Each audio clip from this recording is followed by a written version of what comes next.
Today's guest is the founder of Grategy, a philosophy that blends gratitude and strategy to help leaders build stronger cultures and more engaged teams. Lisa Ryan is a leadership engagement expert, certified speaking professional, and author of several books, including her upcoming book, The Smart Plant, Aligning AI, Automation, and People, which couldn't be more timely as leaders navigate technology, change, and the human side of work. Lisa, I am so glad you're here. Yeah, it is so nice to be with you and to see you again. It's been way too long. It has been way too long. I was trying to think back. I think we're in the several year range. So excited to hear how things are going and what you are up to these days.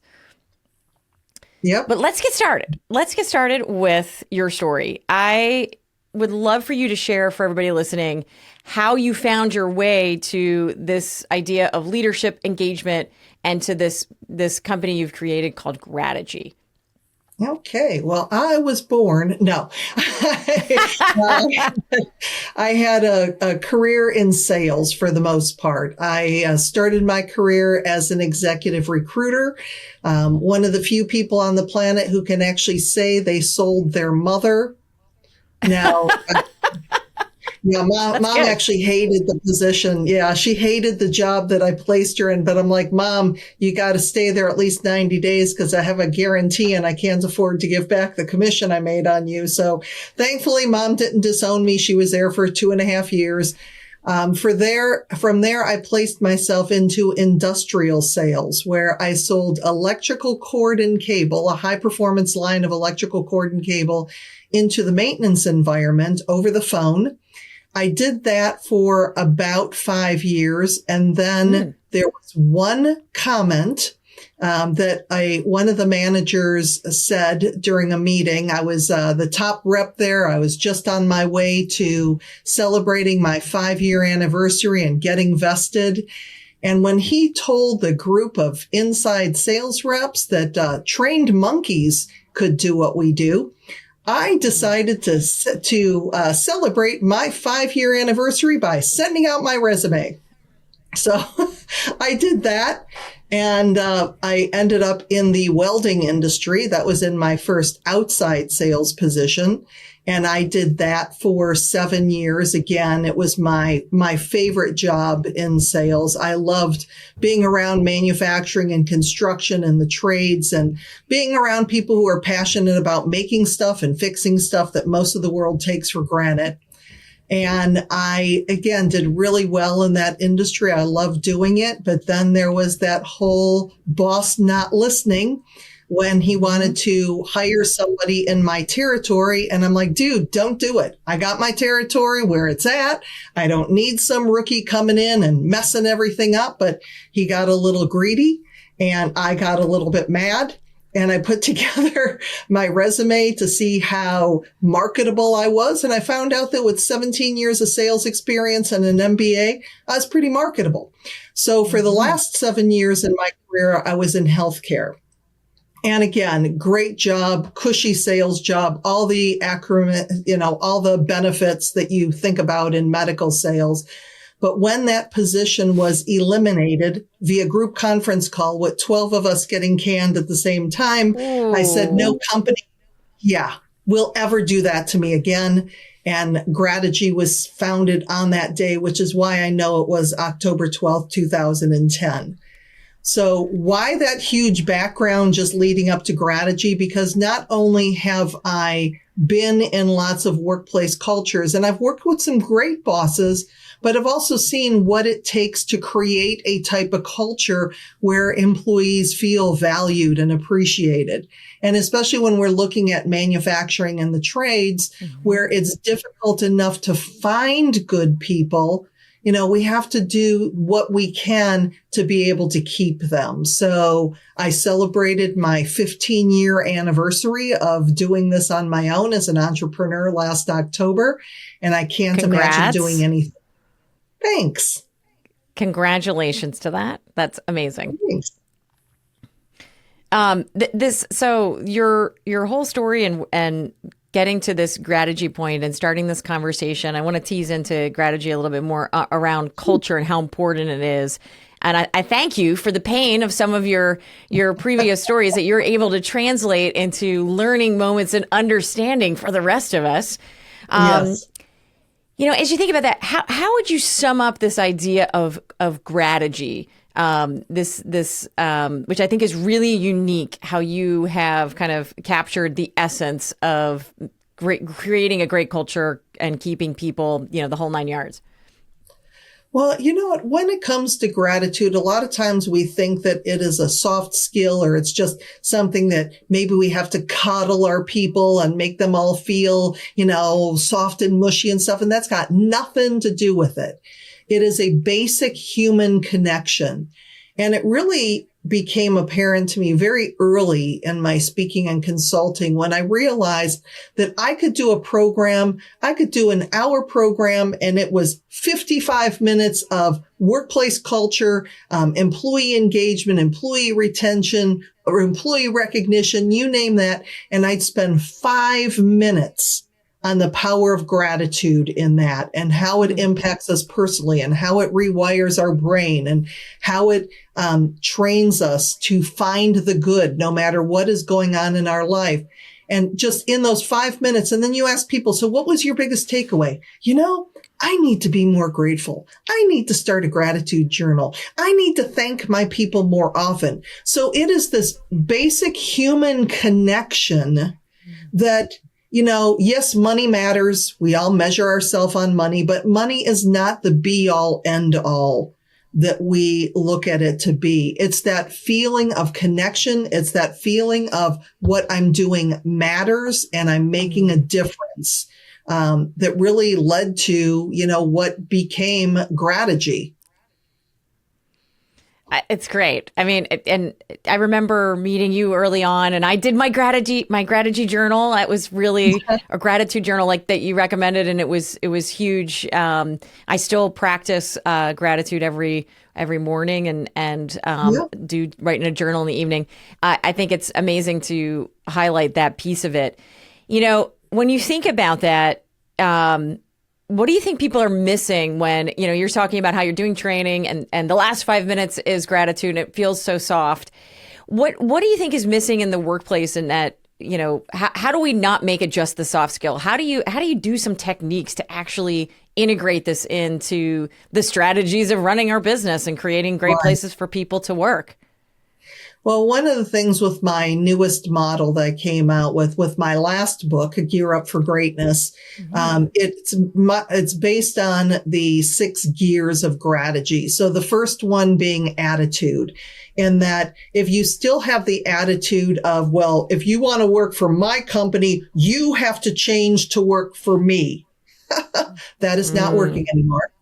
So what is your attitude when it comes to bringing in people who see the world differently from you, who are more adverse to, who have more experience with technology, that are really looking for how they can have it all, a great job, good pay, and work-life balance so that they can spend time with their family? How do we incorporate those things into our workplace?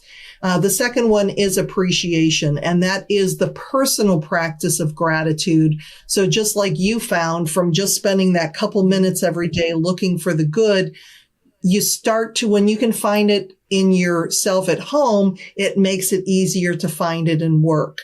Then we go to access, which is access to leadership and access to the tools and resources that people need. A lot of times there used to be this hierarchy that if I wanted to talk to you as president of the company, I would need to talk to my boss, who talked to her boss, who talked to his boss, who talked to their boss, because we didn't want to jump the rungs of the ladder. And now you have brand new employees and they are going to walk in your office uninvited, sit down and say, I don't know. I don't know anything about cranes, but I see some things and I'd like to share them with you. So it's that access that is an expectation in the workplace. And again, the tools and resources that employees need, there's so many different ways to invest in employees. From there, we finally get to applause, which is the tangible recognition for a job well done. after that, and this is such a big one, is acts of service, which is really, how am I giving back? How is my organization making that dent in the universe so that employees know that they are part of something bigger? Things like sustainability. How are we taking care of the planet? How are we giving back to our communities? How are we making a difference? That matters. And that's why when I'm speaking to these association audiences all over the country, it's the conversations in the hallways that people are having, that they get so excited about doing what they do. And it's like, you need to take that energy and share that with the people who are working for you and who you are bringing in to work for you, because that's what they want to be a part of.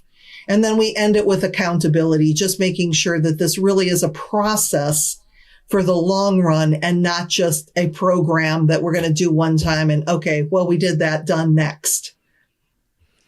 It's great. I love it. Such a great framework in there. And, I think so many pieces from what we know about us as humans, right? Even part of the longevity discussions, we need purpose, right? We need, to feel a sense of belonging and trust. And in the workplace, you're outlining a way to actually, create these things.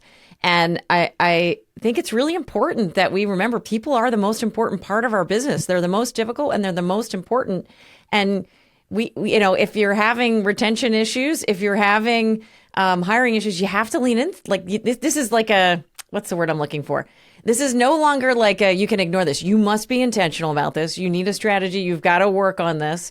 And I think it's great because in the end, we're making happier employees, which are more productive, which are actually better for our business. So it feels good. It helps people feel better where they're working and thrive. And yet at the same time, we're actually all more productive. So in the end, it's a win-win for everybody, right? Exactly. It's so funny because usually it doesn't happen very often, but every once in a while at one of my speaking engagements, I'll run into somebody and they have that attitude. I can't find anybody. Nobody wants to work. Nobody wants to be loyal. It's all about the money. That's it. Blah, blah, blah, blah, blah. And what I want to say is, oh, honey, they're leaving you. But that is my inside voice. And it's like, I just encourage them, you know what, just listen to some of the ideas that I'm going to share and just, try them for yourself. Because the thing is that company culture didn't happen overnight and it's not going to change overnight. So it's not me saying thank you one time to an employee. It's like, what do I need to change about myself as a leader? Because here's the other thing that people may not get is that managers will raise their people the way that they were raised. So if you're a manager and you've never been appreciated, you've never been valued, you've never been told that you're doing a good job, there's a really good chance you're going to treat your people the exact same way. And we need to break that pattern because it's not working.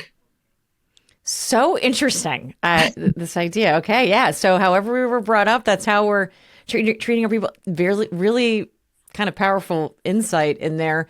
And also your comments around that, like, this is a labor of love. It doesn't stop, right? You have to continually be doing these practices. And I think as leaders, we need to be open to getting better and continuously improving and working on this. It's not there's no final destination, right? We're sort of on a journey with this process.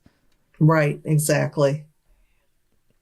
So if we start with maybe attitude in your gears, or I guess actually I'm going to go this direction. I know that this probably happens, and I know that you've seen a lot. You've worked with a lot of different companies, and you've spoken at a lot of different events. What are some things that you've seen where leaders have unintentionally disengaged a team? If we go to an example of what not to do in this situation of trying to build trust and great culture, great places to work. I think that if we are really cognizant of the comments that you make, that one comment said at the wrong time can really destroy that company. I shared the trained monkeys comment with you, but I had another guy come up to me after a program, and he shared that he was, working for a company. He was working for a big box store, and he took really great care of a customer. And she ended up writing like a really nice letter to the general manager as far as what a great job that he did.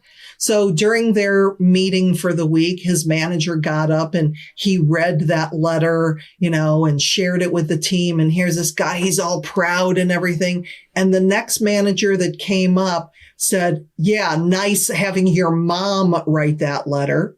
Ha, ha, ha, ha, ha. So funny. Ooh. But it completely popped the balloon of his enthusiasm, and he was gone within 6 weeks.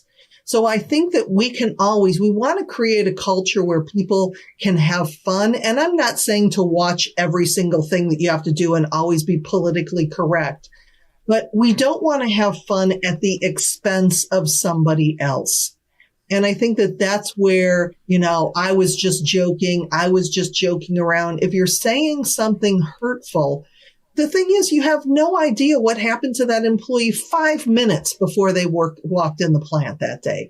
You don't know that they just got into a fight with their spouse, their kids in trouble, they're having, problems at home, whatever it is. And the first thing that they come in and they're embarrassed in front of their colleagues, which is supposed to be their safe space. Mm-hmm. And it doesn't happen. So I think that, again, it comes down to erring on the side of kindness. And also about that too, this is something else I hear. That there's a small percentage of your employees, let's say 3 to 5% of your employees, who are going to jack the system. Okay. No matter what you do, these people are going to take advantage of you. They're going to find workarounds. They are going to do everything possible to take advantage of you. We know they exist. However, we treat the 95 to 97% of our good, honest, hardworking people who are doing the best things that they can with what they have as part of that 3 to 5%. If instead we err on the fact that none of our employees come to work going, you know what? I'm going to really suck today. No, they don't do that. They come in wanting to do a good job, and especially if they feel valued, appreciated, and known by the people that they report to. Really good stuff there to think about and to lean into. If we think of this idea of, the comments, a lot of times I always hear insights on, hey, try to be your authentic self. And there's a bit of well, hopefully it's one thing for us to learn, maybe not to have jokes at the expense of others. Yeah. But if we want to be our authentic selves, we have to kind of find ways to be vulnerable and relate and maybe find humor. But there is a balancing act in there, as you're talking about, to make sure that you're not saying something that really can upset somebody. Is there any advice you have for leaders on how to create that authenticity and kind of balance this line? But anything that you've seen that's worked to be able to build that trust and relatability? I think that in the authenticity, there also needs to be transparency. And part of that is, if a manager is a little rough around the edges, if they're not always politically correct, that may actually come with the apology approach of saying, Karen, I know that sometimes when I give you feedback, I'm trying to be myself and transparent, and I don't always come across in the way that makes sense, that resonates with you. But I just want to let you know that, I'm trying my best. I think that if you and I continue to have this conversation, to know that when I'm giving you feedback, it is coming from a really good place in my heart. I just don't always express it. So we can be our authentic selves, but we can also be transparent and that level of vulnerability, like you just mentioned, to create those relationships. Is there anybody you've seen over the years who's embraced these techniques like we were just talking about, or any of your other great, I really love all of the things that you've put out. I was listening to Geared Up for Greatness a little bit earlier this week. Any great stories where you've seen maybe a small thing or a little thing turn into some big impact? Do you have a favorite story, a success story? It's so funny because this was years ago that I worked with Miller Textile. They're in Wapakoneta, Ohio, which I believe is the home of one of the astronauts. Maybe I'm blanking. But anyway, they're known for something down there. And I came in and I did a program for Bob. And there was just something about the way that he ran his team. I mean, he had hired a dream manager to come in. He had an employee experience committee. And as you know, from going to my program, you probably get Gratitude Thought of the Week that's been coming out, every week since 2011. And Bob is on my list. And I regularly hear from him that he just shares with me the little things that he does. An employee knocks it out of the park. Where they'll take a picture of it. They'll take a picture of the employee, like with that award or whatever. But then Bob will do little things like, go to the dollar store and get a frame to put that in, to give that to the employee. So I think with him, it's this always being on the lookout of how can I serve? How can I be nice? How can I make someone's day a little better? And it was funny because just last week I was doing a 6-hour workshop for a group in the textile industries. I will tell you what, I don't take a single tablecloth, napkin, or bed sheet in a hotel for granted anymore after working with these people.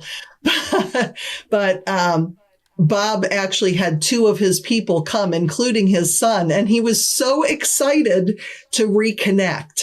So it's just, you build those relationships over time. And the fact that, I know that a client that I worked with probably 10 years ago, is still just as connected to me and letting me know the little things that he's continues to do with his people just really warms my heart.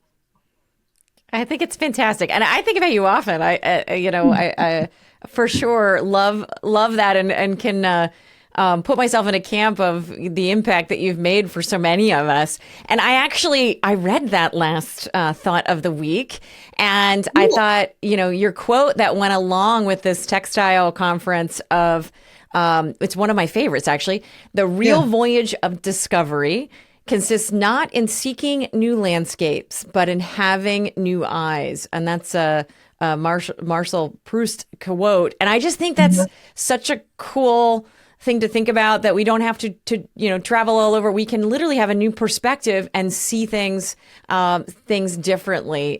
What inspired you to pick that quote in the context of that particular piece that you wrote? Because it was very inspiring. Yeah. You know what? When I do that, I actually will do a search on quotes that match, and usually I'll get 5 or 6 of them. But yeah, there was just, and it's funny because I always know like the quote. I'll read 5 or 6 of them. I'm like, oh yeah, that one's it. So it's, a little bit of magic, a little bit of Google. Hey, we all have to lean in and embrace our technologies these days.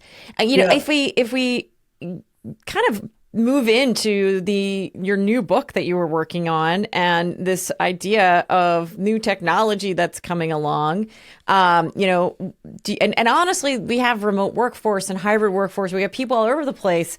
What do leaders need to be thinking about today? Even if they're already embracing some of your ideas, what should we be thinking about, and what should be on our radar screen? Yeah, I mean, the technology, we are not putting that genie in the bottle, back in the bottle. During the pandemic, like everybody was on camera, everybody did it. Now I do these, my side hustle is teaching HR law virtually. Not a lawyer, don't play one on television. But, I do these 6-hour programs talking to black boxes with white names on them. And there's nothing I can do because I'm a contractor for them. So I cannot demand them to come on camera. But when you're having meetings, make people turn their camera on. Don't care about what their hair looks like, what their background looks like, but because again, just like we can see in person, we can see what's going on with the people. Are they paying attention? Are they having a good day? Are they having a bad day? And instead of just getting right into the meeting, how can we figure out how to have those, water cooler conversations? How can we have some fun on these? How can we just continue to build those relationships? So there's that technology. But when it comes to, the workforce, and what this book really focuses on is that little by little, with AI, we're learning to rely on the dashboards. We're learning because back in the day, if we automated something, you still had a human there that had to learn the messy process of how the robot worked and how the two of you could work together. Now you have AI come in, and AI learns, man. I mean, it learns and it makes judgments, and every time it makes a judgment and gets approval, it gets a little bit better next time and better next time. So what we're doing little by little is we're removing the human judgment, not realizing that, there are times that things happen and the dashboards aren't going to pick it up for whatever reason, because they haven't been trained that. It's a one-off, whatever happened. Where a person before, they have 40 years of experience and they're like, you know what, there's something going to happen with this machine. Something's not right. But the dashboards are still green, and leadership is more likely to listen to the machine than to this person who's been on the floor for 40 years. So this book is really about putting judgment, human judgment, into the infrastructure of the organization so that it's just as important as finance. It's just as important as maintenance. I mean, it's part of what we do. Is it going to slow things down a little bit? Maybe. But when you think about all the people that are starting to leave the workforce and taking all of that history with them, we're hiring a whole bunch of people that are trained in classrooms and learning to read dashboards and acknowledge the green lights instead of really building up that sensory library of feel and smell and sound and what things are supposed to look like. So that's my goal of just reminding us that, yes, the robots are great. I remember there was a couple weeks ago or a couple months ago when ChatGPT went down for the afternoon, there was a meme that nobody was posting on LinkedIn that day. So it's like we all rely on the robots, and we have to figure out how we can still continue to build the human knowledge that we need in our organizations and to keep that judgment alive. I love that. Human judgment, and, people are still going to be the most important part of our business, even as we bring automation and AI and robots and all of that to the table. And, I've heard a lot of interesting things about, what it's going to be like on the other side of AI, meaning when it's just so commonplace, like the internet, that we don't really think even about talking about it. It's just integrated into what we do. And I'll be interested to see your take on this. Some of what I've heard is that we will find that we'll be really seeking more human relationships, and this idea of superpowering the human, and this combination and sort of collaboration with the technology, and then really leaning in on the relationship and the human to human points, whether it's virtually with cameras on or literally human to human. And that's going to just become more and more and more important as time goes on. What are your thoughts around that? And I'm sure it ties into some of your topics here in this book you are getting ready to release. I think that you're absolutely right. I mean, what AI does in our normal everyday life is it gives us the opportunity to get a lot of work done more quickly, leaving us more time to do things that we enjoy, to connect with our loved ones, to have those face-to-face interactions, because there's only so much that you can do on a screen. There's only so much that we can do without some type of friendship, connection, whatever it is. I mean, like I said, we both go to conferences, and after the pandemic, I mean, people came back in full force. Why? Because we want to be in the same room with other people who are as passionate as we are about it. And we have some level of feeling that passion online, but it's so much better when we can be in person. So yeah, I do believe that those human relationships are going to become even more and more and more important. Absolutely. So interesting. So many other questions for you. As you're thinking about, there's so much good stuff in all of the things that you are putting together and have done. And if we turn back again, maybe to some tips and tricks, like, is there something from the Smart Plant that you really want leaders to kind of, if they lean in, they'll be able to take away something from there? With every piece of automation that you're bringing in or AI that you're bringing in, sitting down and saying, what is the judgment that we're removing as a result of that? Maybe having having two columns. This is where human judgment is absolutely necessary. Here is where AI can do the job.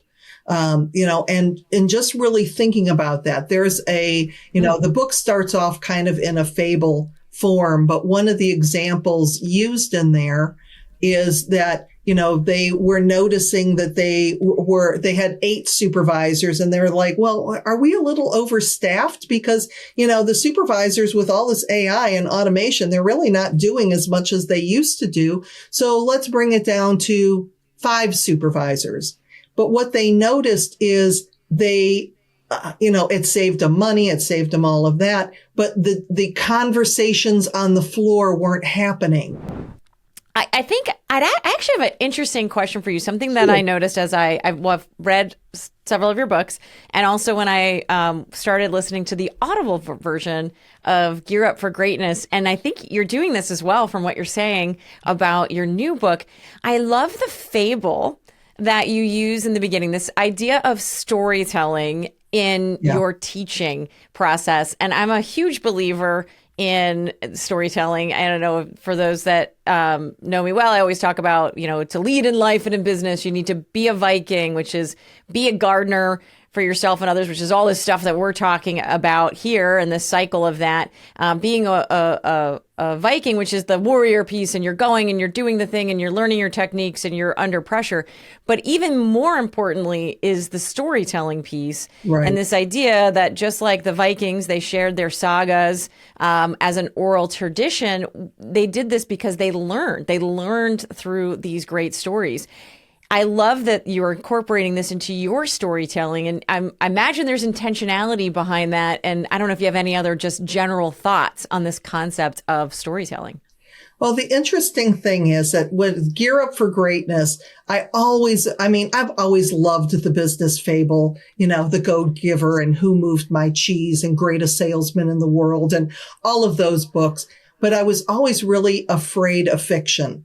But I had this, it was just this thought that, let me just see if I can do this. So Gear Up for Greatness it was so fun to write. And as you know, the first, 3/4 of the book is fable. And then, of course, I have to have my nonfiction implementation guide at the end. It's great. With Smart Plant, I didn't want the whole thing to be fictional, to be fiction. But I thought that starting with a story in the spring of 2030, when there was a massive bearing failure that led to the plant being down for 6 days. And what we did is we kind of worked that backwards to see what happened in 2029 that they changed. What did they change in 2028? What did they change in 2027? So gradually we saw that judgment being taken out. And so most of the book, it's only like maybe the first 2 or 3 chapters that have Oak Ridge, and then we go into the content. But I couldn't think of, I actually based it on my more than 200 podcast interviews, people that I've been talking to for the last 5 years. and incorporating that into it. So it's been a really fun project because I get the story that I love, but then I also get the points to make that can help people to really be reminded of, keeping that judgment in there. Well, just you telling me this little bit, right? It hasn't come out yet, so I haven't had a chance to read it. But 2030, there's a bearing. It does work. It kind of gets you in. I'm like, oh no. Yeah. And it was after 500 days of perfect uptime. I like it. Well, many of us in the manufacturing space, there's a big boom going on. We're growing. I know us at American Crane, we're growing. We have so many open positions and more hiring to do. And there's a fear as a leader, as we grow, and we definitely want to leverage new technology. How do we do it in a way so we're not, the next Fable that you have? So I appreciate that you are, teaching us this and putting it in a way that makes it really digestible and incredibly relatable for those of us who are reading. So Thank you for that. You're very welcome. If we go now to, any other sort of tips that you think, if you have somebody who's listening today and there's okay, Grategy, gratitude, I get it. I hear these gears that you've talked about. Is there one or two steps that somebody could make if they're ready to kind of take the next step on their journey to, become a workplace that can do this well? I'm going to go right back to the practice of gratitude, that daily practice of rewiring your brain to find the good. My practice, as started in 2009. Have I written every day in my journal since then? No, but I also know that when I get out of practice, my life doesn't work that well. But I also know that it works. I think about the fact on December 31st of 2019, I had more business going into 2020 than I had done in 2019. 2020 was going to be a record year by far.